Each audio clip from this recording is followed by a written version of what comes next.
Okay, we're back, and well, with that background report, our first guest this morning is Mr. Kolawole Johnson. Mr. Kolawole Johnson, a fine morning to you.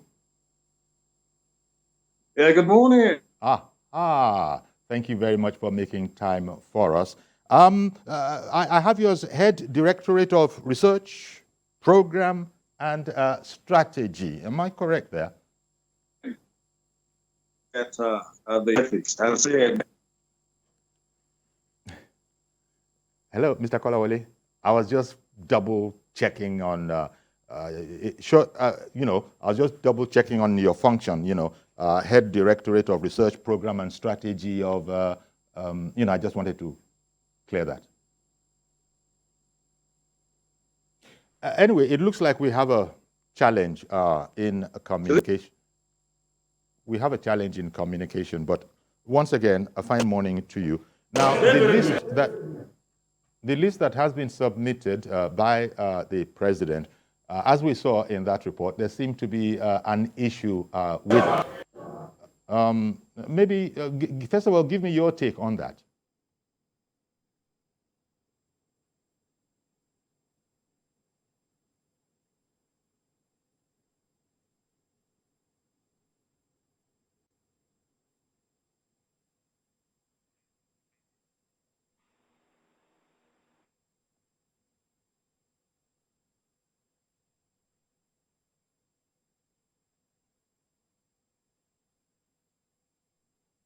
Well, it's clear that we have started Monday this way.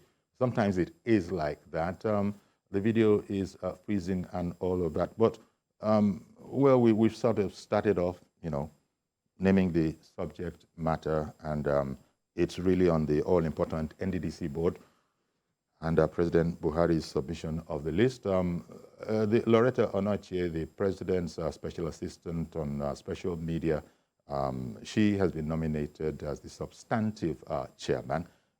But I was just going to see if I could, I just saw your picture there, Mr. Kolawole Johnson. So I'm assuming that you are with us now. Can you hear me?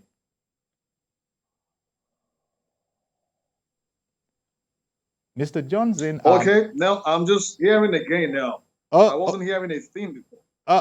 Okay. So sorry about that. I understand.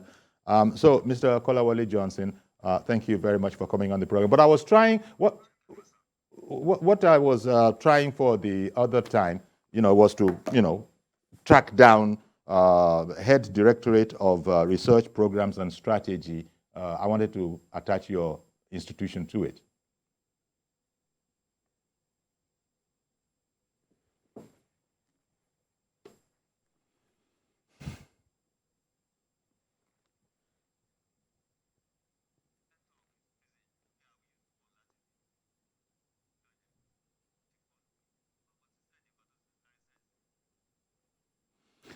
Well, I have a problem. Well, it's not so much me as somehow the system, and the video is freezing, which is most unfortunate first thing on a Monday morning. But we have with us as our first guest, Mr. Kolawole Johnson, Head Directorate of Research, Programs, and Strategy of APTI, APTI, that being Act for Positive Transformation Initiative. But unfortunately, Mr. Kolawole Johnson seems to have a difficulty hearing us. But he was going to comment as soon as he can on the situation. Mr. President has done, his part, sent to the Senate. A matter has been pointed out. Okay, Mr. Johnson, can you hear me now? All right. Sorry. Yes, I can hear you now, Director. Okay. Glad that at least we're going to sort of manage by. So I was saying the NDDC board that the president has submitted his preference, his list to the National Assembly for, the National Assembly, the Senate itself observed that maybe there was some need for amendment. And I suppose the principal news in there is that Ms. Loretta Onochie, the president's special assistant on the new media, has been nominated as substantive chairman. First of all, give me your comment on that, if you will, please. Well, first, because this is a long awaited list, we may just want to gloss over a whole lot of irregularities in that list. But if you will face reality, you will start asking yourself some basic questions about the understanding of those in power right now, about NDDC, the peculiarities of the region, and the need for rapid development in the place. I have nothing against the young woman. I mean, nothing against her. And I am one advocate of you don't need to have to be an expert in the language of the sexual in terms of experience before responsibilities can be given to you. However, you need some certain requisite experience to be able to function in certain places. You have a Niger Delta region. The board is not just a board like every other board. It's a board that is, that ought to look into the development of a region that is prone to environmental degradation, that is prone to all manner of, effects of feeding the nation, so to speak. You have 9 states that must be looked into. You need thorough planning. You must be able to, not just project for the immediate future, also, the far future too. So I think coming from an essay on social media to sit atop the board as a chairman, as a chairperson, I don't think some of our leaders, well, let me not use some derogatory words, but basically I think we need to do better. We should ask, what is she bringing on board? Okay, you sent her to ENEC. People said no. So you think the NDDC should be, okay, don't go put her there. Now, if you look at the import of that, one thing you will see clearly, not just from this appointment, on several other appointments in government, it is true that we are running a democratic, because we're in a democratic dispensation. But I beg to disagree, somehow, some way, somewhat. In this government, you have some feudal laws. In fact, we are running, a form of feudalistic operation in a democratic setting. You have some feudal laws in government, some big shots who put people who are loyal to them in places, in positions, regardless of their competence. So their loyalty is not to the nation. Their loyalty is not to the people. It is to these few persons who are the feudal laws. You remember the Karl Marx historical development lineup. So we are back to the days of the feudal law, which is just a little bit different from slavery, where some people are put in position and they make returns to those laws. You can call them whatever name. That seems to be the situation right in fact, not that seems to be. That by data, empirically, look at the different agencies. That is what you have. And unfortunately, the interest of the people does not come first. It is the interest of these leaders. So let us take this as a case study. Loretta Onochie is coming to that place. Who nominated her? Did that nomination come from the state? Apparently no. Now, there are also food allegations on this, but unfortunately, we can't start destroying ourselves because we don't want some people. So let's just leave it at the fact that some people who are pushing people in, folks in the government, they don't mean well for the people. It is only for their pocket. And I can tell you, NDDC has suffered so much on that. Okay, Mr. Johnson, could I just come in there? I beg your pardon. Could I just come in there? Your issue seems to be you have questions about the qualifications of Ms. Onochie for the job. That seems to be, that's the understanding I get. And then you asked again. No, not Okay. about her qualification. It is about the process of emergence. Okay, so that would relate to your question, who nominated her, that you asked, right? Now, that is what we're asking. The president will tell you that he doesn't know most persons who work with her. I mean, with him, rather. So some folks in government nominate, and I've told you that you have some feudal lords in this government who sit in a place because of their closeness to the president. They use that advantage to nominate their own proxies to be in different positions, and those people are only loyal to them, not to the people. And Okay. I think this is also a case study. Not just her person. It's perhaps most of the names you see in the board. We can't say, let us just save ourselves the stress of name calling by not mentioning specific cases. Take, for example, you have a situation in Ondo State where I come from. Now, the person nominated for the executive director project is not from the oil producing area. He is from Owo, a non-oil producing area of the state. And you want the person to sit as executive director project against the letters of the act establishing NDDC. And we have heard that powers that be at the National Assembly first, the member representing that area, Honorable Akinjo Kolawole, has already written a petition. That is right. They don't know anything about the nomination. And they said that they also heard that the governor said he doesn't know anything about the nomination. So who nominated these guys? You sit in a place and you choose for the people. Government should be from bottom to top. These are there from top to bottom. I hear you. We must stop that. Indeed. I hear you, Mr. Johnson. I hear you, and I understand what you're saying, and you said it's not, it's not about her qualifications. Maybe suitability might be a better word for the job. Yeah. But I wanted to... I wanted to ask, sorry, Mr. Johnson. This is big. I wanted to ask what your locus in this matter is. APTI is Act for, if I got it right, Act for Transformation Initiative. Transformation Initiative. Yeah. Yes. So you speaking for that group, or are you speaking for the people of Niger Delta? This is what I wanted to establish. Okay.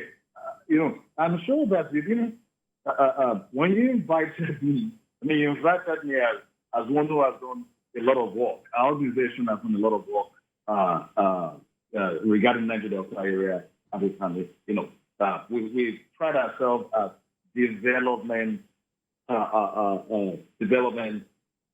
Okay. And we have done so much in that. In fact, I beg to say that I doubt if you have any organization standing today who must have put in so much work like us. And I think you believe we have, the knowledge of the area, the workings before you invited us. And that's right. That's right. Whether as a stakeholder, but I just wanted to establish your stake in the question. APTI. That's it.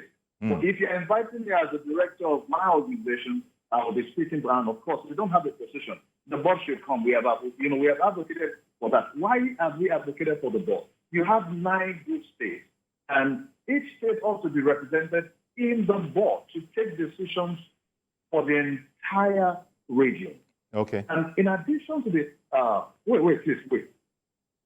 In addition to the state representatives, you have an executive director of project, executive director of finance, and the MD that directly run the commission. In addition to that, we have members from the oil companies who are the major contributors to the finance, to the fund of the commission. You have them as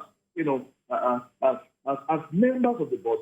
You have representatives of the Ministry of Environment, Finance, also present in the board. So with this, you can't but have some, some form of representation that will also ensure that development go round. Unlike when you have only a few individuals, like 3, or like you've had in the last, 2 years, 2020 November, they brought in a 3-man, a 3-person committee, and that continued till 2021, I think. Yes.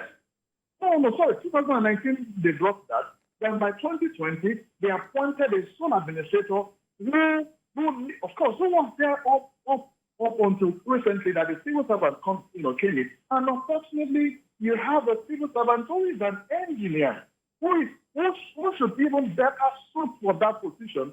And of course, you don't have the time for him to even do much. And we are bringing what that we are being clamoring for.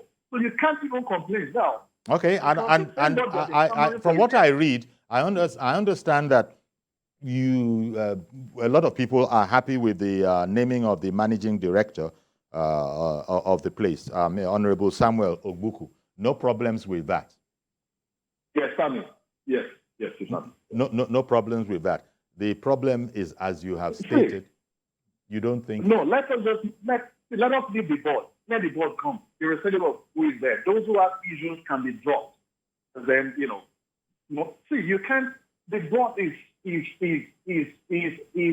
better than having someone, because the fear is that if you complain about this board now, they may remove the civil servant who by law cannot perpetrate much, more in these backdoor things that they do, because they are still civil servants. They'll be very, very careful. They are putting years in service.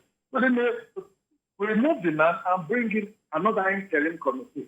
That is the fear that I think will just allow people to just accept the board, regardless of what it looks like. Well, I hear you. And what if Mr. President, Mr. President has made his choice. He wouldn't have made it alone. You've spoken of, some feudal personalities. He would have made it after great consideration, but, it's a democracy. People who don't see it exactly like that, are voicing their opposition. Indeed, some groups have gone as far as rejecting the offering of the president to be the substantive chairman. What if Mr. President doesn't budge?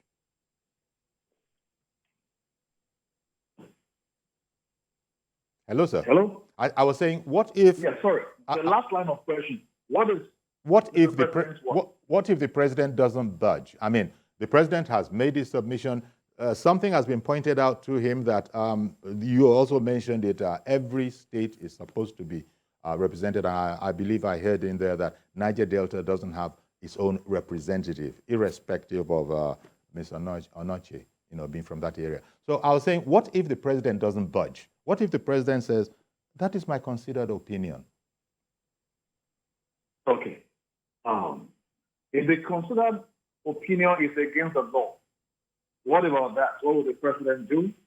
He will allow the rape of the law because that's his opinion? I don't think the president will do that. However, this case happened before. Somebody was nominated from the same order. I think in the last list that was sent, and the people stood against that, because that is what the law states. You can't bring an executive director from the non-oil producing area to sit on the board, because the board is radically part-time. It is the 3 members who are the executives that run the commission, and you're already choosing really through from a non-oil producing area itself. I don't think that is fair. And since that is against the law, I'm sure the president will also look into that. Number one. Number two, I can confirm to you authoritatively, please quote this. I can confirm to you that there are rumblings already within the hierarchy of the government, because the initial approval of the president, was said, let me use that word now, and be very careful, on air, was said to have been altered.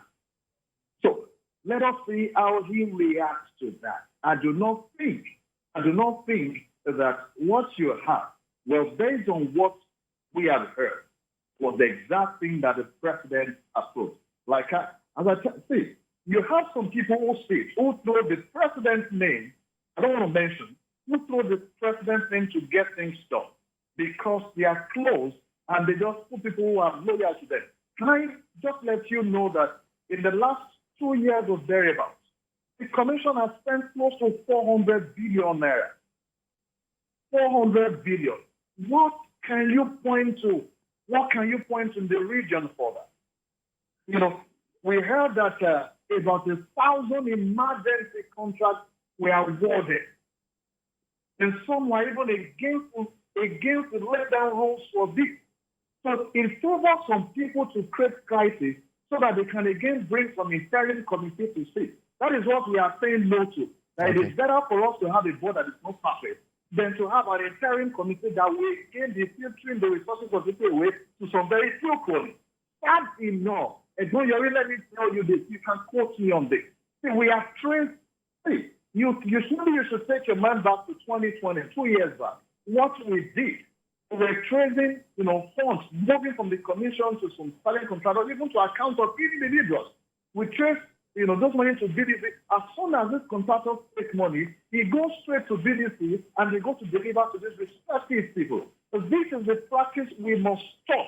And if we will stop that, at least not completely, to some extent, we must have a board that represents the people, not the interests of a few individuals in government who have the opportunity of closeness to the president or to enter the villa or because they have some position. All right then.